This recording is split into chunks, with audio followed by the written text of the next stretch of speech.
अरे ओ महारानी, कितनी बड़ी हो गई है, अभी तक तुझे बर्तन धोने नहीं आए। जरा देखो तो, ये बर्तन तो वैसे के वैसे ही गंदे हैं। माँ, मैंने ये बर्तन बहुत बार धोया है, लेकिन जले का निशान जा ही नहीं रहा। ये सुनते ही चिड़िया की सौतेली माँ उसके पास आती है और उसका जोर से पंख पकड़ लेती है। माँ, छोड़ दीजिए, मैं साफ कर दूंगी, मेरे पंख में बहुत दर्द हो रहा है। ये दर्द मैं तुझे इसलिए दे रही हूँ ताकि तू याद रखे, हर काम ढंग से करना है, न कि बस ऐसे ही पंख चलाने होते हैं। अगर दोबारा ऐसे काम किए तो बहुत बुरा हाल करूँगी मैं तुम्हारा। फिर मानो चिड़िया की सौतेली माँ उसका पंख छोड़ देती है और वहाँ से चली जाती है। मानो चिड़िया वहीं बैठी रोने लगती है। वो फिर से गंदे बर्तन उठाती है और उन्हें रगड़ने लगती है। मैं चाहे जितनी भी कोशिश करूं, लेकिन सबको लगता है कि मैं कुछ भी नहीं कर सकती। शाम हो जाती है। जंगल के पड़ोस में एक दावत होती है। मानो चिड़िया की सौतेली बहन कुछ गुलाब के फूल लेकर मानो चिड़िया के पास आती है।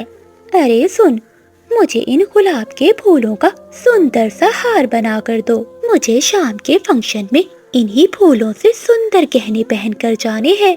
लेकिन पारो दीदी, मुझे तो इन फूलों से गहने नहीं बनाने आते। क्या कहा? इतनी बड़ी हो गई और अभी तक तुझे ये फूलों से गहने नहीं बनाने आए? अरे जंगल का हर पक्षी ये काम जानता है। नहीं नहीं पारो दीदी, दरअसल मुझे कभी जरूरत ही नहीं पड़ी। ये सुनते ही मानो चिड़िया की सौतेली बहन भड़क जाती है। वो एक गुलाब के फूल का कांटा तोड़ती है और जोर से मानो चिड़िया के पंख में मारती है। छोड़ दीजिए पारो दीदी, मुझे छोड़ दीजिए, बहुत दर्द हो रहा है। तेरे काम ही ऐसे है कि तुझे बिना मार पीट के कोई काम समझ में नहीं आता। सुना है ना कि लातों के भूत बातों से नहीं मानते। तेरा भी वही हाल है। प्लीज दीदी, छोड़ दो मुझे।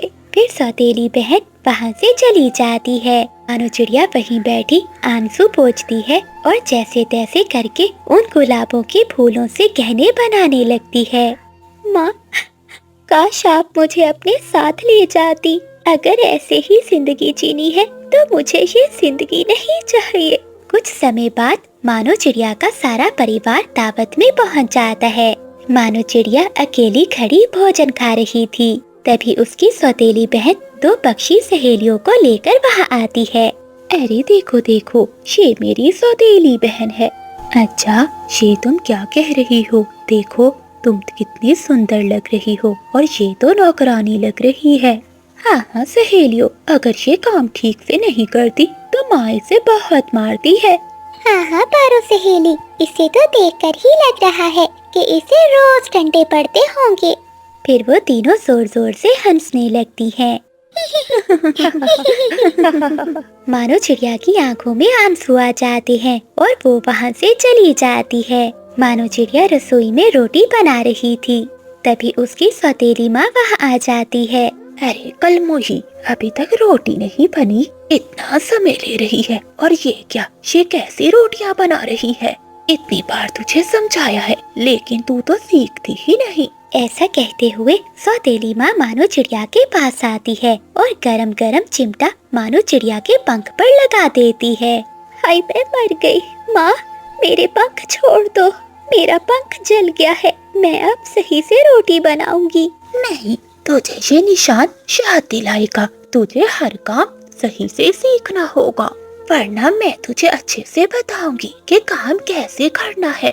चिड़िया की सौतेली माँ वहाँ से चली जाती है। मानो चिड़िया रोने लगती है। उसके मन में तो अब बहुत डर बढ़ जाता है। अगले दिन मानो चिड़िया अपने कमरे में बैठी पेंटिंग बना रही थी। ये चित्र तो कितना सुंदर बन रहा है। अगर मम्मा होती तो देखकर कितनी खुश होती। इतने में मानो चिड़िया की सौतेली माँ वहाँ आ जाती है। हाँ हाँ, सारा दिन यही काम करती रहना, पढ़ाई में तो तेरा ध्यान लगता नहीं, बस मेरे पैसे बर्बाद करती रहती हो। नहीं माँ जी, मैं पढ़ाई भी करती हूँ। मुझे ये चित्र बनाना बहुत पसंद है। चिड़िया की सौतेली माँ गुस्से में आकर उसका बनाया हुआ चित्र फाड़ देती है। फालतू के काम करने से कोई बड़ा नहीं बनता। जा रसोई में जाकर रोटियां बना। तुझे पता है ना कि तेरे इन चित्र से हमारा पेट नहीं भरने वाला। मानो चिड़िया की माँ गुस्से में वहाँ से चली जाती है। मैं जितने भी काम कर लूँ मगर मेरे हर काम में इन्हें कमी नजर आती है। मेरी तो किसी को कोई कदर नहीं है। मेरी माँ कहती थी कि मैं एक दिन बहुत बड़ी चित्रकार बनूंगी। क्या सच में मैं कभी चित्रकार बन पाऊंगी? ये सब तो मुझे चैन से जीने भी नहीं देते। यहाँ तो मेरी कदर ही नहीं है और ना ही मेरे सपनों की। शाम के समय जब मानो चिड़िया की सौतेली माँ उसकी बेटी दोनों खाना खा रही थी तो वो मानो चिड़िया से कहती है, जी माँ जी, ये कैसा खाना बनाया है, जरा देखो तो दाल में नमक ही नमक है। मम्मा जरा इसे अच्छे से समझा दीजिए, क्या जब ये ससुराल जाएगी तो ऐसे ही खाना बनाएगी? जो भी हो माँ, बेइज्जती तो आपकी ही होगी। सुन लिया कलमुही, जा मेरी बेटी के लिए दोबारा से भोजन बना कर आ। क्या करें बेटी, अब ये मनहूस हमारे गले पड़ गई है। रोती हुई मानो चिड़िया फिर से रसोई में जाती है और खाना बनाने लगती है। अगले दिन मानो चिड़िया का पिता घर लौट आता है। माँ जरा जल्दी आइए, देखिए पिताजी आ गए। बाबा मैंने आपको फ्रॉक का कहा था, क्या आप लेकर आए हैं? हाँ मेरी बेटी, ये लो अपना फ्रॉक, मैं सब कुछ लाया हूँ जो तुमने कहा था। तभी मानो चिड़िया अपने पिता से कहती है, बाबा मैंने आपको कलर का कहा था, क्या आप वो लेकर आए हैं? ये सुनते ही मानो चिड़िया के पिता को गुस्सा आ जाता है। ये सब बेकार की चीजें हैं, क्या मैं तेरे ऊपर अब अपने पैसे जाया करूं? लेकिन बाबा मुझे कलर करना पसंद है। ये सुनते ही चिड़े को गुस्सा आ जाता है और वो अपनी बेटी के एक जोरदार पंख मारता है। बहुत जुबान चलने लगी है तुम्हारी। तेरी माँ ठीक ही कहती है कि तू कोई काम भी ढंग से नहीं करती, तू बस घर के काम करने पर ध्यान दे। ये सुनकर मानो चिड़िया रोने लगती है। ठीक है पापा, मैं सीख लूंगी। चिड़िया की सौतेली माँ और बहन देखकर मुस्कुराती हैं, लेकिन कुछ भी नहीं कहती। उसी जंगल में एक अमीर चंदू चिड़े का परिवार भी रहता था, लेकिन वो उस जंगल में मामूली से घर में रहते थे। जंगल में किसी को भी नहीं मालूम था कि वो बहुत अमीर पक्षी हैं, क्योंकि उनका असली बिजनेस विदेश के जंगल में था। शाम के समय मानो चिड़िया अकेली नदी पर बैठी चित्र बना रही थी। वहीं पेड़ के पास चंदू चिड़ा खड़ा होता है और वो मानो चिड़िया को देख रहा होता है। ये चिड़िया कितनी सुंदर है, हमेशा यहीं आती है और यहीं बैठकर चित्र बनाती है, लेकिन क्यों इतनी सुनसान जगह पर भला कौन अकेला बैठता है? लगता है इसके जीवन में बहुत दुख हैं। कभी कभी तो मैं इसे चुपचाप रोते हुए भी देखा है, ऐसा क्यों होगा? तभी चंदू चिड़ा मानो चिड़िया के पास आता है। अरे तुम कौन हो और यहाँ क्या कर रहे हो? तुम मेरा पीछा कर रहे हो? नहीं नहीं, मैं तो बस आपके चित्र देख रहा था। क्या क्या सच में? हाँ, आपके चित्र तो बहुत सुंदर हैं। क्या सच में? तुम झूठ तो नहीं बोल रहे? नहीं नहीं।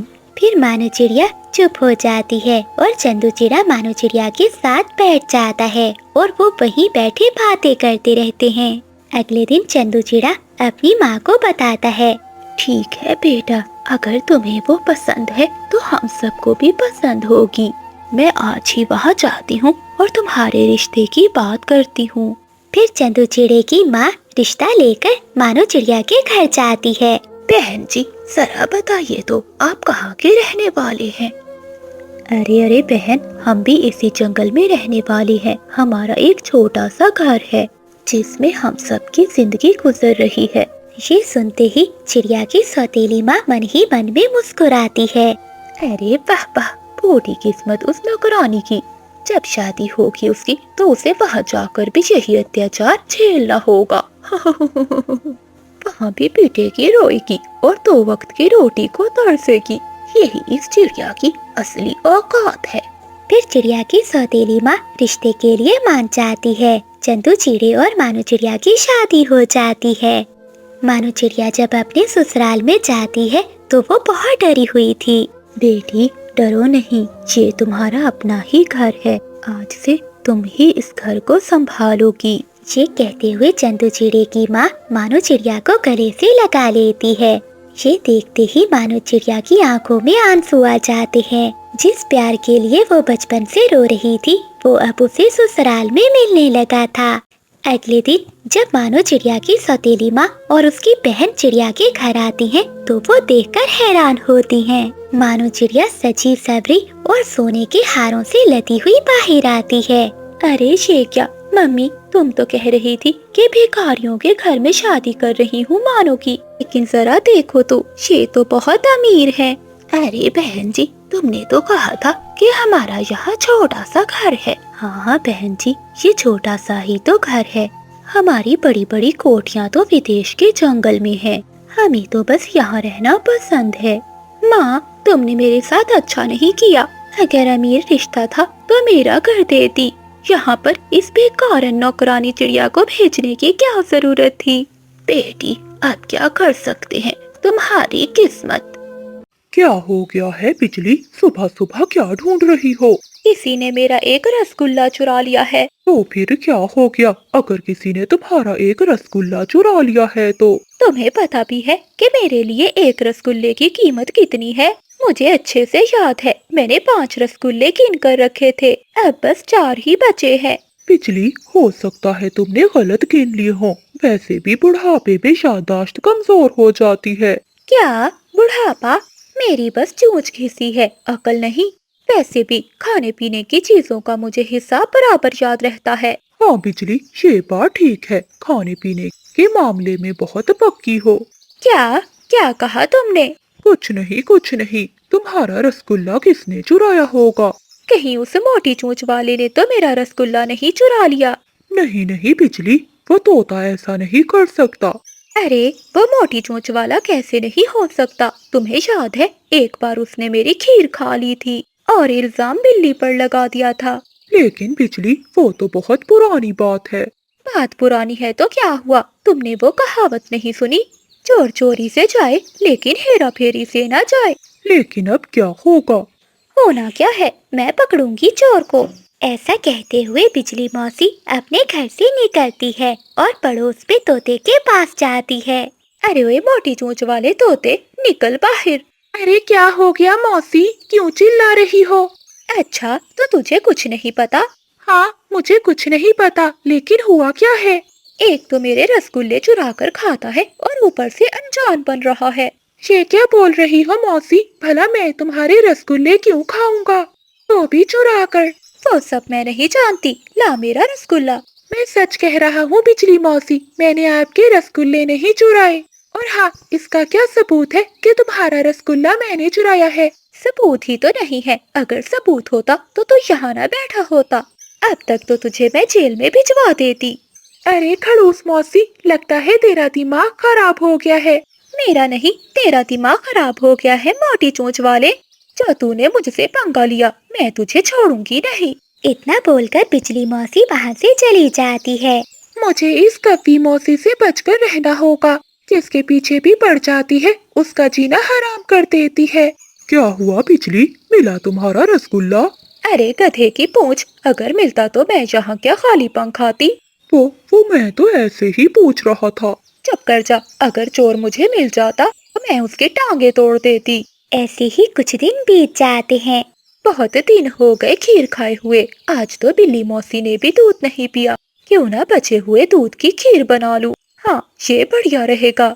ऐसा सोचते हुए बिजली का भी रसोई में जाकर खीर बनाने लगती है। वाह वाह, कितनी स्वादिष्ट खुशबू आ रही है। कितने दिन हो गए थे खीर खाए हुए। रोज तो ये बिल्ली दूध पी जाती है, आज तो मैं मजे मजे से खीर खा कर रहूंगी। बिजली मौसी अपनी रसोई में खीर बना रही थी, तभी बाहर से एक भिखारन चिड़िया गुजरती है।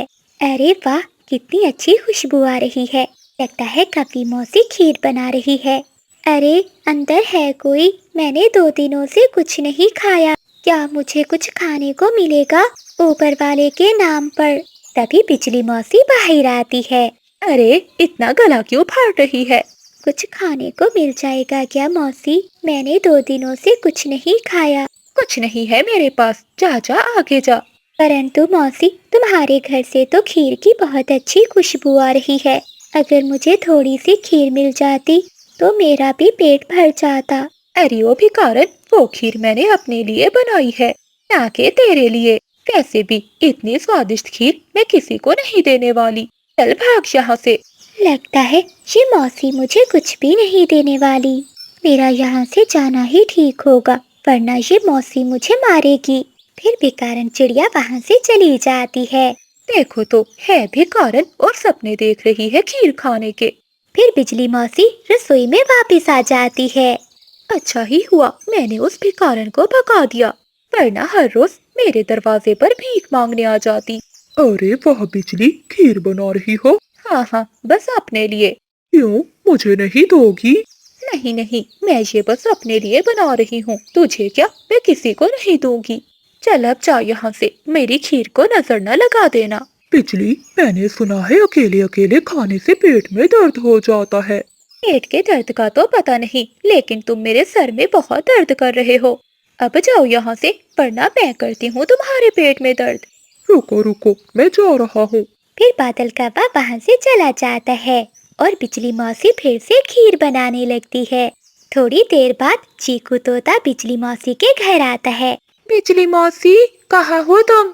अब ये कौन मर गया, कोई भी चैन से मुझे खीर नहीं बनाने देता। बिजली मौसी गुस्से में घर से बाहर आती है। मौसी, क्या बना रही हो? बहुत अच्छी खुशबू आ रही है। कुछ भी बनाओ, तुझे क्या। ऐसी बातें क्यों कर रही हो मौसी? खुशबू से ऐसे लग रहा है कि तुम खीर बना रही हो। अरे वाह मोटी चोंच वाले, तेरी नाक तो कुत्ते से भी तेज है। और हो भी क्यों ना, तू उन्हीं का तो रिश्तेदार है। तोते को बिजली मौसी की ये बात सुनकर बहुत गुस्सा आता है, लेकिन वो चुप हो जाता है। मौसी, तुम भी ना बूढ़ी हो गई हो, लेकिन मजाक की आदत नहीं जाती। अरे बुढ़िया किसे बोल रहा है, बुढ़िया होगी तेरी माँ। अच्छा मजाक कर लेती हो मौसी। कोई कितना बेशर्म कैसे हो सकता है तोते। क्या, मैं कुछ समझा नहीं। मुझे सब पता है, तू खीर के लिए मुझसे अपनी बेइज्जती करवा रहा है। अरे नहीं नहीं मौसी, ऐसी बात नहीं है। ऐसी ही बात है, चल भाग यहाँ से। मैं तुझे खीर खाने को क्या, देखने को भी नहीं देने वाली। बस बहुत हो गया मौसी, तुम भी मेरी बात कान खोल कर सुन लो। जो चीज मुझे नहीं मिलती मैं उसे छीन लेता हूँ। अगर ये खीर मेरी नहीं हुई तो मैं किसी और की भी नहीं होने दूंगा। अच्छा, तू मेरी खीर की ओर आंख उठाकर तो देख, तेरी आंखें निकाल कर गोटियां खेलूंगी मैं, गोटियां। जिनके घर शीशे के होते हैं मौसी, वो दूसरों के घर पर पत्थर नहीं फेंकते। अब जाता है यहाँ से, या हीरोगरी निकालूं मैं तुम्हारी। चीकू तोता गुस्से में वहाँ से चला जाता है। बिजली मौसी फिर से रसोई में जाकर खीर बनाने लगती है। न जाने सुबह किसका मुंह देख लिया था, जब देखो कोई ना कोई खीर मांगने आ रहा है। अगर कोई अब आया तो मैं उसके पंख नोच लूंगी। थोड़ी देर बाद खीर बन जाती है। वाह वाह, बन गई मेरी स्वादिष्ट खीर। अभी से ठंडा होने के लिए रख देती हूँ। बिजली मौसी खीर ठंडी होने का इंतजार करने लगती है। पता नहीं ये खीर कितनी देर में ठंडी होगी, मुझे तो अब नींद आने लगी है। बिजली मौसी की बैठे बैठे आंख लग जाती है और वो वहीं सो जाती है। थोड़ी देर बाद जब उसकी आंख खुलती है तो वो देखकर चौंक जाती है। उसकी खीर वहाँ से गायब थी। ये क्या, मेरी खीर कहाँ गई? बादल, अरे ओए बादल। बादल कौवा जल्दी से रसोई में आता है। क्या हुआ बिजली, क्यों इतना चिल्ला रही हो? मेरी खीर कहाँ है? मुझे क्या पता, खीर तो तुम ही बना रही थी। अगर तुम्हें नहीं पता तो मेरी खीर कहाँ गई? बिजली, किसी ने तुम्हारी खीर चुरा तो नहीं ली? ये सुनते ही बिजली कवि पास पड़ा हुआ डंडा उठाती है और बादल कौवे को मारती है। तो तुम बाहर बैठे क्या कर रहे थे? तुम्हें पता भी नहीं चला और हमारे घर में चोरी हो गई। जरूर मेरी खीर उस मोटी चोंच वाले तोते ने चुराई होगी। लेकिन बिजली, तुम्हें ऐसा क्यों लगता है कि तुम्हारी खीर उस तोते ने चुराई है? क्योंकि आया था वो थोड़ी देर पहले, जब मैंने खीर देने से मना कर दिया तो मुझे धमकी देने लगा। तो फिर चलो बिजली, चलकर पूछते हैं। अब तक तो वो मेरी खीर खा चुका होगा। तो फिर क्या करोगी बिजली? अब तो पानी सर के ऊपर से चला गया है। ऐसा कहते हुए बिजली मौसी वहाँ से गुस्से में निकलती है। बिजली मौसी सीधा जंगल के मुखिया कबूतर के पास जाती है। मुखिया जी, बाहर आइए, मैं लुट गई, बर्बाद हो गई। अरे क्या हो गया मौसी, क्यों इतना चिल्ला रही हो? तो मुखिया है? नहीं नहीं, फिर भी बताओ तो सही, हुआ क्या है? तो चुपचाप अंदर जा और कबूतर मुखिया को बाहर भेज। फिर उल्लू मुखिया के पास जाता है। अरे उल्लू, ये बाहर क्या हो रहा है? इतना शोर कौन कर रहा है? मालिक, बाहर बिजली मौसी आई है, शायद उसके घर में चोरी हो गई है। क्या उस खड़ूस बुढ़िया के घर में चोरी हो गई है? ये नहीं हो सकता। मैं झूठ नहीं बोल रहा मालिक। बिजली मौसी चिल्ला चिल्ला कर रो रही है कि वो लुट गई है, बर्बाद हो गई है।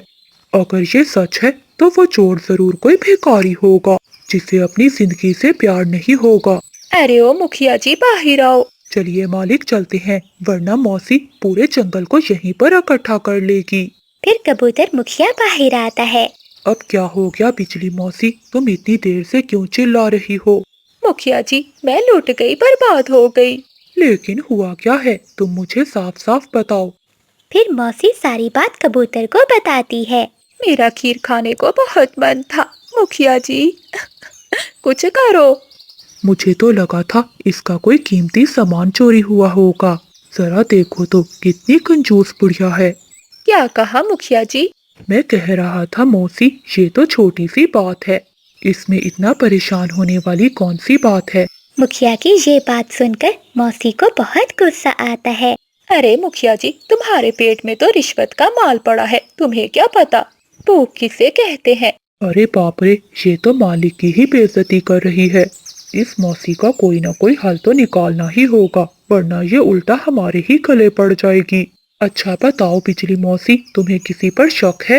हाँ हाँ, मुझे शक क्या, पूरा यकीन है, ये चोरी उस तोते ने ही की है। नहीं नहीं मौसी, मैं जानता हूँ, चीकू तोता ऐसा नहीं कर सकता। बताओ, तुम्हारे पास कोई सबूत है कि तोते ने ही तुम्हारी खीर चोरी की है? मुखिया जी, वो आया था मेरे पास खीर मांगने, मैंने खीर देने से इनकार कर दिया तो उसने मुझे धमकी दी, अगर मैंने उसे खीर ना दी तो वो उसे उठाकर ले जाएगा। अच्छा, तो ऐसी बात है। उल्लू, जाओ, जाकर बुलाकर लाओ तोते को। फिर उल्लू वहाँ से जाता है और चीकू तोते को अपने साथ लेकर आता है। मुखिया जी, मुझे क्यों बुलाया? तोते, मौसी ने तुम पर इल्जाम लगाया है कि तुमने उसकी खीर चुराई है। मुखिया की ये बात सुनते ही तोते को मौसी पर बहुत गुस्सा आता है। मुखिया जी, इस बुढ़िया का दिमाग खराब हो गया है। लेकिन तोते, मौसी ने बताया है कि तुमने खीर चुराने की धमकी दी थी। हाँ हाँ, ये बात तो ठीक है, मैंने धमकी दी थी, पूरी बात तो ये थी। फिर चीकू तोता सारी बात कबूतर मुखिया को बताता है।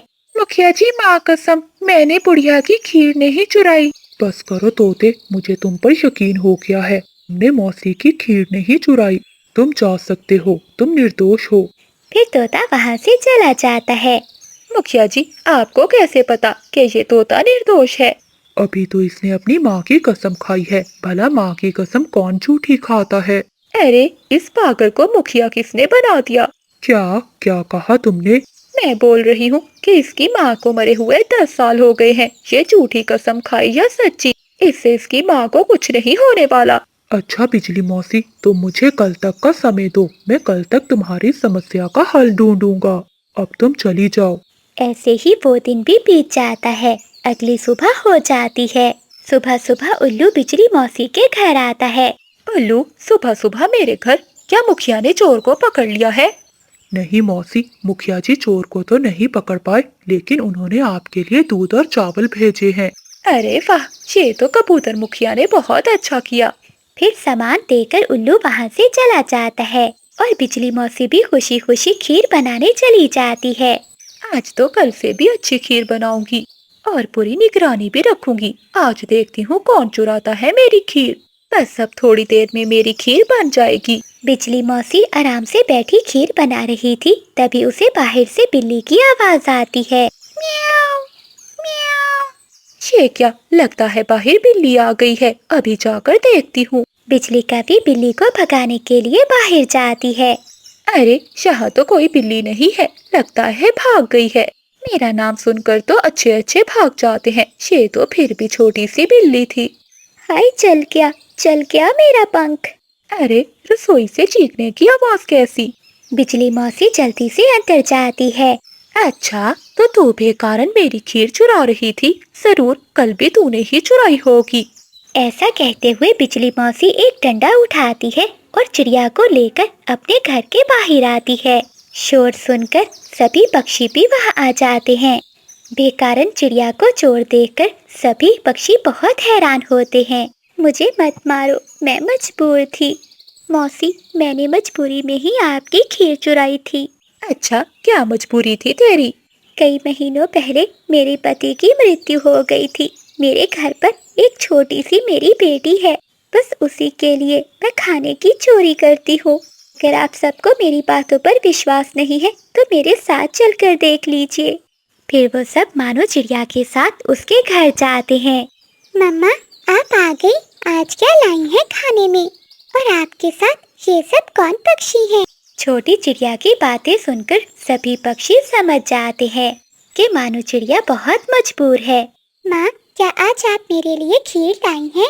हाँ बेटा, आज मैं तुम्हारे लिए खीर लाऊंगी। फिर बिजली मौसी मानो चिड़िया और उसकी बेटी को अपने घर ले जाती है और उसे खाने के लिए खीर देती है। मौसी, आपका बहुत बहुत धन्यवाद जो आपने मेरी बेटी को खीर खिलाई। चिड़िया, इतनी प्यारी बच्ची को भला कौन खीर नहीं खिलाएगा? अरे पक्षियों, मैंने मौसी का इतना अच्छा रूप कभी नहीं देखा। मैं तो मौसी को पत्थर दिल समझता था, लेकिन तुम तो स्वीट हार्ट निकली। सुन ले तोते, स्वीट हार्ट तब तक हूँ जब तक तेरी बातें बर्दाश्त कर रही हूँ। अब यहाँ से जाता है या करूँ डंडे से तेरी पिटाई?